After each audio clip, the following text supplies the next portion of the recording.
Hola, buenas tardes. En el País Vasco los colegios electorales abrían a las 9 de la mañana. Ya han votado los principales líderes, Daniel Sampiro, y tenemos los primeros datos de participación.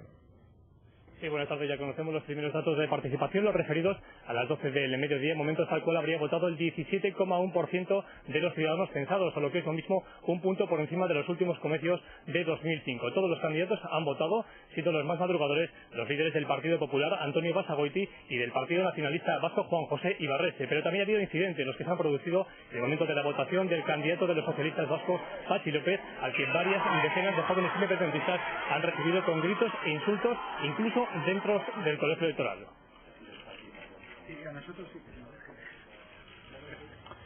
Es una jornada en la que, según el Departamento de Interior del País Vasco, ETA estaba preparando un atentado.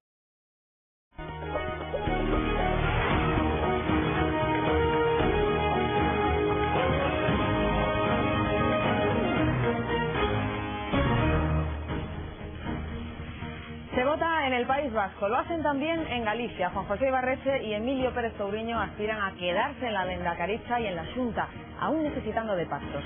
Aspiran a sucederles Patxi López y Alberto Núñez Feijóo. El líder del PSE ha ejercido su derecho al voto en medio de la presión de los radicales. Todos los candidatos ya han votado a esa hora. ¿Qué tal? Buenas tardes. Los colegios electorales llevan ya 6 horas abiertos y la afluencia está siendo importante en el caso del País Vasco. A esta hora, un 17% del 1.700.000 vascos que están llamados a las urnas ya han ejercido su derecho al voto. Es casi un punto más que en las últimas elecciones. La jornada en Euskadi, salvo pequeños incidentes, está transcurriendo con normalidad y todavía, Daniel Sampiro, sin lluvia, ¿no? Sí, todavía sin lluvia, pero con este habitual cielo gris que está siendo protagonista en esta jornada electoral, como también está haciendo la participación más alta que en los últimos comicios de 2005. Esta noche conoceremos a favor de quién se rompe la igualdad, cuál es la lista más votada, porque todo parece cosa de dos: Partido Socialista y PNV. ETA lo quería intentar, pero ha... Hasta las 8 hay tiempo para ir a votar en Euskadi, aunque esta tarde el tiempo amenaza lluvia. La jornada, Daniel Sampiro, salvo incidentes habituales con radicales, está transcurriendo con total normalidad en las 3 provincias vascas, ¿no? Sí, una jornada que de momento transcurre con absoluta tranquilidad y, como decís, de momento sin lluvia, y han sido hasta ahora miles los ciudadanos vascos que han ejercido su derecho al voto con normalidad en las más de 2.700 mesas electorales. Está todo preparado en la Lehendakaritza, en Vitoria, donde está instalado el Centro de Control de Datos. Son los comicios más igualados de los últimos años, con una clara polarización del voto entre PNV y Partido Socialista, que puede hacer más que interesante el recuento final de esta noche. Ya todos los candidatos han votado, han ejercido su derecho al voto esta mañana, los más madrugadores, los líderes del Partido Popular y del PNV, Antonio Basagoiti, Juan José Ibarretxe. Y los incidentes más lamentables se producían cuando se producía el voto del candidato del Partido Socialista, Patxi López, al que...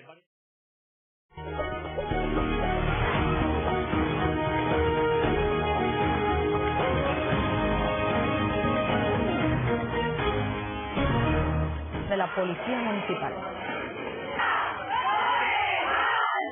El candidato socialista a estas horas espera resultados oficiales en el cuartel general del partido, en un hotel bilbaíno. El PSE, según los sondeos, podría aumentar su representación, pero tendría muy difícil llegar al gobierno. Daniel Sampiro, ¿cuál es el ambiente a esta hora? Buenas noches. Buenas noches, pues aquí se respira un ambiente de calma tensa, pero se quiere transmitir un mensaje de tranquilidad. Se prefiere esperar a datos oficiales, pese a que los socialistas manejan un sondeo propio, un denominado sondeo israelita, que recoge los resultados de las 100 primeras papeletas de 50 mesas electorales, que incluso otorgarían la victoria al Partido Socialista. Pero pese a todo, se quiere mantener la calma, ser muy prudente, y en los próximos minutos esperamos la comparecencia del secretario de Organización de los Socialistas, Rodolfo Suárez, que ofrecerá los primeros datos y las primeras valoraciones a la militancia, mientras el candidato Patxi López, junto con el resto de su plancha electoral, aguarda minuto a minuto el escrutinio de los votos. El PP reduciría su... En el Partido Socialista de Euskadi también tensión ante los nuevos resultados. Daniel Sampiro, se mantiene la cautela entre los socialistas vascos. Sí, esa es la palabra, la cautela. Es la valoración que ha hecho el secretario de Coordinación de los Socialistas Vascos, Rodolfo Ares. Se ha felicitado por el avance de los socialistas, por ser la formación que más ha avanzado y que más ha crecido en estos comicios, pero todavía se mantiene esa cautela porque todavía puede haber variaciones, sobre todo entre las formaciones más pequeñas. De momento esperemos la comparecencia ya con el 100% de los votos escrutados de Patxi López. El PP vasco podría perder algún...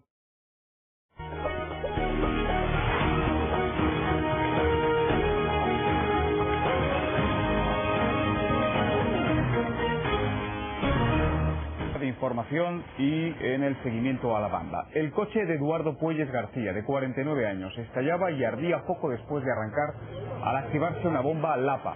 Ha ocurrido en el municipio cercano a Bilbao de Arrigorriaga, donde vivía la víctima y su familia. Estaba casado y tenía 2 hijos. La esposa oyó la explosión y desde ese instante supo que su marido había sido víctima de un atentado. Poco después, Francisca se desvanecía en el portal de su casa tras pasar por el lugar, por el aparcamiento en el que acababan de asesinar a su marido. Ha tenido que ser atendida esta mañana en el hospital por el shock. Muy buenas tardes. Primer atentado mortal de ETA desde que Patxi López está al frente del gobierno vasco. Luego escucharemos su durísima condena y el mensaje lanzado a ETA. El inspector Puelles prestaba sus servicios en una comisaría del centro de Bilbao y estaba adscrito a la lucha antiterrorista. Tenía un hermano ertzaina. A media mañana se levantaba el cadáver en el lugar del atentado, en ese aparcamiento de Arrigorriaga. Allí se encuentra nuestro compañero Daniel Samperio. Daniel, buenas tardes.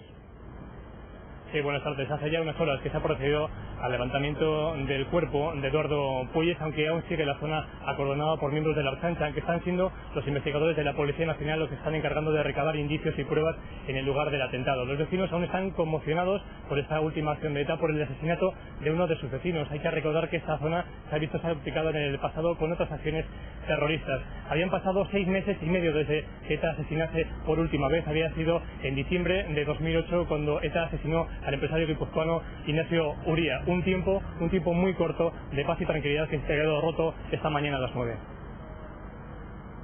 Son las primeras imágenes del atentado.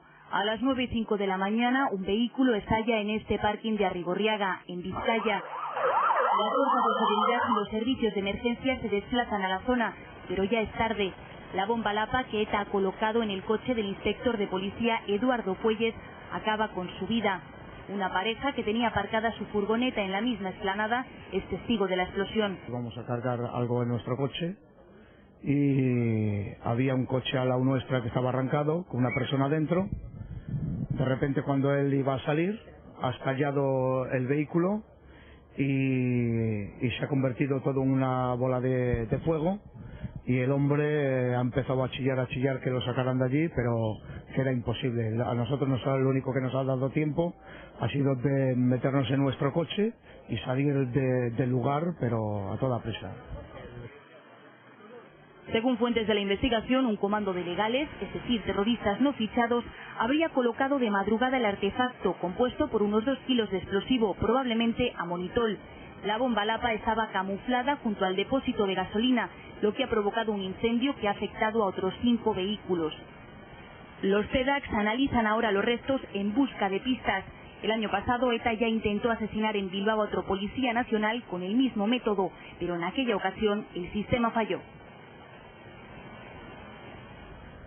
Una de las primeras personas que se ha acercado hasta el lugar del atentado ha sido Francisca, la mujer de Eduardo Puelles. Nada más escuchar la explosión se ha temido lo peor y así ha quedado confirmado una vez que se ha acercado y viendo cómo ha quedado el coche de su esposo. Allí mismo se ha desvanecido, ha sufrido una crisis de ansiedad que ha tenido que ser trasladada hasta un centro hospitalario bilbaíno, al igual que también sus 2 hijos que han sufrido un fuerte shock. Allí permanecen ingresadas, aunque se espera que durante la tarde puedan recibir el alta médica.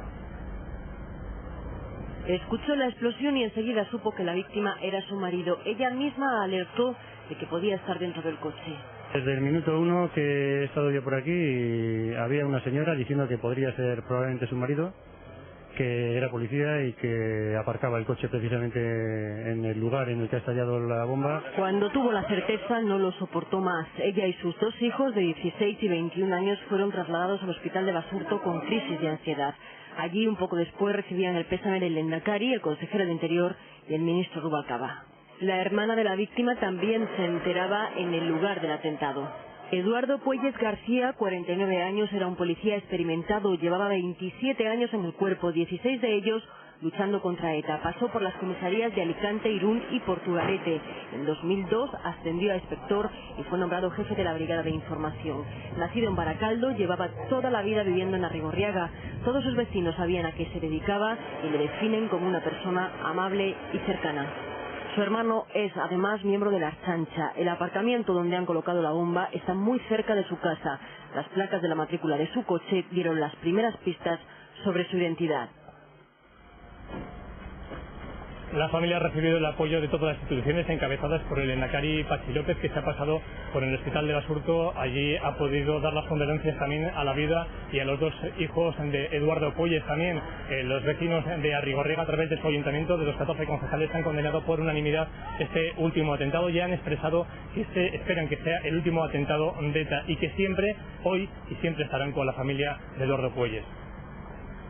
Gracias, Daniel. Ahora escucharemos qué ha dicho el lehendakari en el Parlamento Vasco antes de dirigirse al lugar del atentado.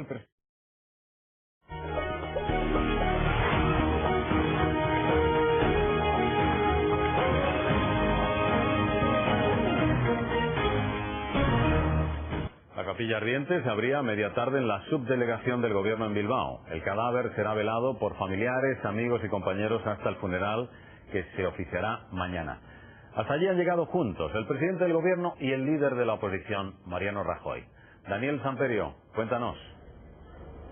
Buenas noches. Hace escasamente 5 minutos que se han cerrado las puertas de esta capilla ardiente. Se ha permanecido abierta solo por espacio de 3 horas, ya que se ha querido que fuese un acto íntimo entre que familiares, amigos y compañeros de Eduardo Puelles pudiesen despedirse y también arropar a la vida y a los dos hijos. También ha habido una amplia representación institucional encabezada por el presidente del gobierno, José Luis Rodríguez Zapatero, el líder de la oposición, Mariano Rajoy, el lehendakari Patxi López, y entre las personas que se han pasado por esta capilla ardiente también ha estado el anterior lehendakari Juan José Ibarretxe. La capilla ardiente se volverá a abrir mañana a las 10 de la mañana, hasta instantes antes del funeral, que se oficiará en la contigua iglesia de San José a la 1 del mediodía, donde llegará el féretro que portarán miembros de los 3 cuerpos policiales. Los compañeros de Eduardo han sido los primeros.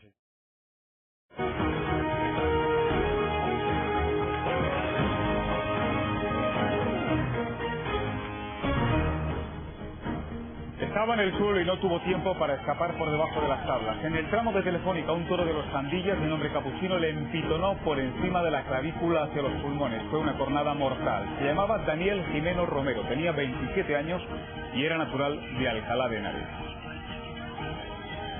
El joven llegó en parada cardiorrespiratoria al hospital de Navarra, donde falleció poco después de ser operado. El pitón derecho de Capuchino le había seccionado la vena cava. No llevaba documentos encima, solamente un anillo con una inscripción y un tatuaje en el brazo, y se tardó en identificarle hasta que llegaron al hospital su madre y la novia, que habían visto una foto en los medios. Un equipo de Antena 3 recogió el terrible momento en el que entraban al centro sanitario para ratificar que se trataba de Daniel. Muy buenas tardes. Ese joven era un experimentado corredor, su padre era navarro y acudía todos los años a Pamplona por estas fechas. Es el momento en el que Capuchino empitona contra el vallado a Daniel Jimeno Romero.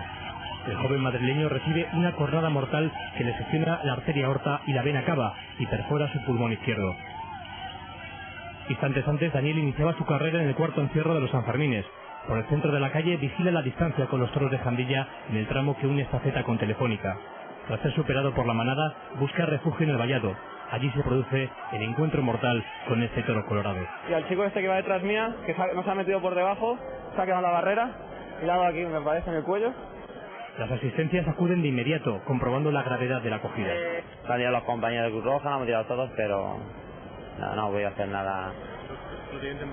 Ahora 12 centímetros mínimo, no hemos medido nosotros, y impresionante en la ocasión. Trasladado de urgencia al hospital de Navarra, es intervenido de urgencia.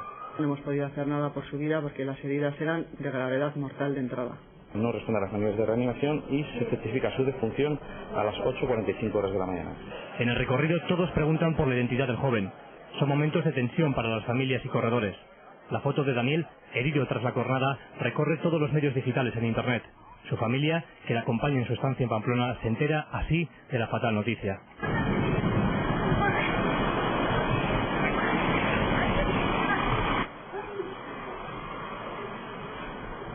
En la calle aún son visibles las huellas de la fatal cogida. Pamplona y sus fiestas están de luto. Mañana, lamentablemente, el quinto encierro añorará a uno de sus corredores. El último fallecido por herida de asta de toro en los Sanfermines fue un estadounidense de 22 años de Illinois, Matthew Peter Tasio, que fue corneado en el abdomen. Son las escenas que están viendo. En el 2003 falleció un pamplonés de 62 años, 2 meses después del encierro, por los traumatismos que había sufrido. Y desde 1922, cuando se inauguró la nueva plaza de Pamplona, han muerto 15 personas en total en los encierros. 2 extranjeros, un americano y un mexicano, y 13 españoles, todos de origen navarro. Vamos de nuevo en directo a Pamplona. Correr un encierro en calles como esa en la que estás, Daniel, es siempre jugarse la vida, pero el riesgo puede reducirse, puede multiplicarse según la experiencia y según la técnica a la hora de correr, ¿no? Sí, además el lugar en el que se corre el encierro también es uno de los factores más importantes a la hora de cuantificar el peligro. Que une Estafeta con el Telefónica, donde esta mañana lamentablemente ha perdido la vida Daniel Jiménez, uno de los más críticos. Aquí los errores se pagan y se pueden pagar muy caros, pero no solo los propios. Cualquiera puede quedar expuesto ante la imprudencia de cualquier otro mozo. Las reglas básicas que son para los corredores veteranos son cada vez más ignoradas por los corredores noveles. Algunas recomendaciones como no pararse o no levantarse si uno se ha caído hay que tenerlas mucho más en cuenta después de lo ocurrido esta mañana, y teniendo en cuenta que además para el fin de semana se espera una masificación de gente. Es el momento en el que